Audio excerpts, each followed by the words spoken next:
Hey guys, Buddy here and welcome back for another episode of Por la Noche Enfrentamiento. Electric Dreamer has some road stories.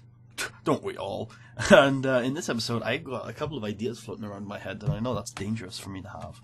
But we're gonna knock some things out tonight. So I'm gonna obviously main event with the trios match, because they're just so amazing most of the time. Not with the trios champs though, but we are gonna do Dos Phoenix, because Dos Phoenix are fun, man. Love me some Dos Phoenix. Or Tres Phoenix, sorry. I don't know, I really like the Phoenix legacy. Obviously, Phoenix 1 was kind of the one that actually transcended tag and trio stuff and went beyond. But with Phoenix 4, I genuinely think he can do similar things. And I like when tag teams do more than just... I like when... I like the idea of there being like 4 or 5 similar people, but with one standing out, and I think Phoenix 4 could possibly do that. And people transcending like tag teams and groups and stuff to become genuine top-class contenders. Alright, so, did we do this match already? We did. We did. We're always using Amo Del Gato to get fucking get the demons over. Because why wouldn't we? He's like amazing. So we'll have, how about we have Evil and Evil Intent then? How about that instead? So Slayer and Hellspawn. That's one of the things I like about stables is trios matches with a ton of different versions of the stable, or not just trios matches, but multi-man matches with a ton of different versions of the stable. So this can be a 20-minute match to main event tonight. Evil can go over, although I'm not sure that they're going to be too happy with that. But then these two are pretty important compared to like all of the Phoenix trio at this point. Yeah, they're not really that fussed. Got to be honest. All right, so. I think we should have our women's champion actually in a match. I think that would be great. She can take on Raven Nightfall, who is thus far undefeated in OLLIE. So we can go, I don't know, let's go 20 minutes and see what they do with it. We have got an angle tonight, which makes me worry that we're not going to be able to get that in.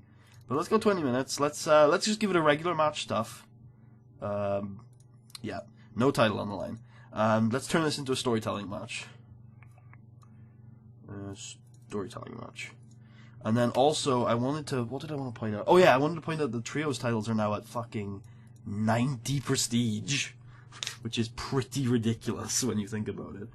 Alright, we have 20 minutes left. So I feel like if we do things really short, we can do all we need to do. So Tyrador Alpha taking on Luis Montero again? Sure. We can do his gimmick switch. 4 minutes. Tyrador wins. I like how Tyrador's kind of fallen into that nice little mid-card role now, which is exactly where we wanted him to be. I also want to do the Eternal Kings, and they can take on, well, they can take on some demons. Yeah! They're gonna slay some demons! Cool. Perfect. Perfect little combination of the stable for them to slay. Mainly because I want to get Nicholas Lopez's new gimmick in. That's the only reason why we're really shoehorning these guys into the card. So, I have an angle this week. I think it's only one. It is only one. Here we go. Finalizando is going to approach Mr. Lucha 3 and say, I saw you were cohorting? You were having a conversation with, Tria Vida. And, I want to know what it was about. I hope you're not planning to use that power excessively, because that could be incredibly dangerous. And Mr. Lucha explains that he was just sent there by his mentor, Manuel Prieto, but before he can continue, Finalizando interrupts and says, Manuel Prieto. Oh, I see. And he was like, and he explains that decades ago it was Prieto using the power of Tria Vida far too much and making those god-awful campeonatos that caused Finalizando to be born in the first place. And Finalizando's job is to make sure shadow energy generated by Vida's power doesn't get out of control. And so he tells Mr. Lucha that he's going to have to stop him. And then Finalizando just disappears into the shadows, and Mr. Lucha 3 is extremely confused as to what the fuck just happened. So that's 8-minute angle. And I can go at the end of the show, yeah, just some sort of like drop that bombshell to end the show off. We don't have a high spots match, do we? There we go. This match could be high spots. They're flippy dudes, kind of. There we go. Let's do this! So, 49D+, so obviously he can't do everything. And Espadachín is not particularly great. But, that's okay. So, we will have the new gimmick for you. Come on, be good. Yes, the ace gimmick got a great rating. Then we got a 49D+ again, as Teardal Alpha defeats Luis Montero with the bullseye. Then a 68C+. Yeah, it's not fantastic or anything, but it's good. It's good. Pesadilla defeats Raven Nightfall in about 20 minutes. Main event gets a 62C.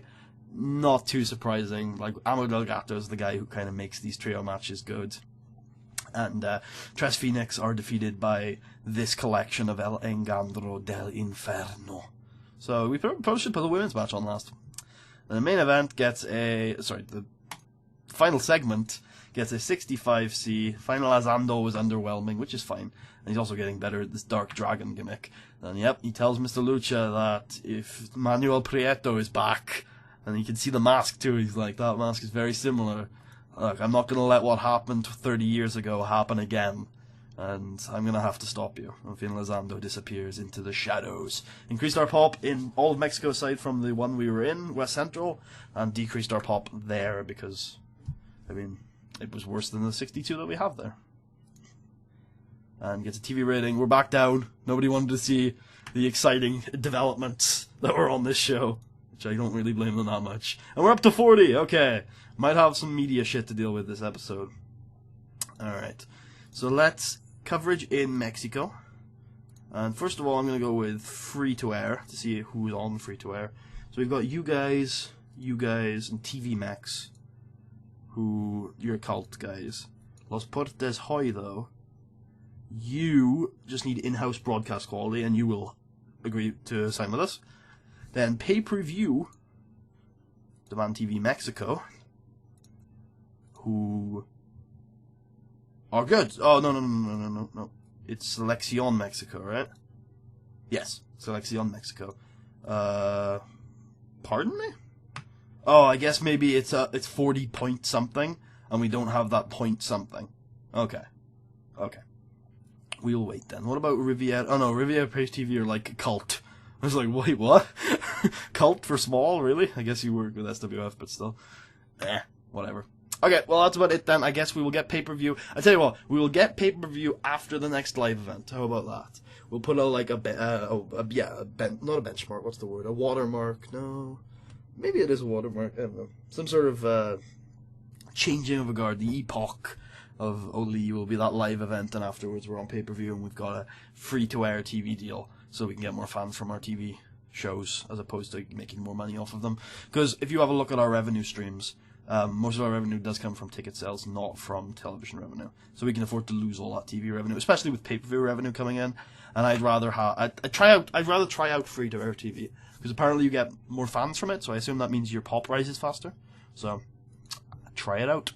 Anyway, hope you guys enjoyed. If you did, please leave a thumbs up. Check out the rest of the series. Subscribe if you haven't already. I'll see you guys next time for another episode of Por la Noche Enfrentamiento. How will finalizando, I'll get that right one day, deal with his quest to end Mr. Lucha? How will the Dark Brotherhood, deal with finalizando? Because they're after Mr. Lucha as well.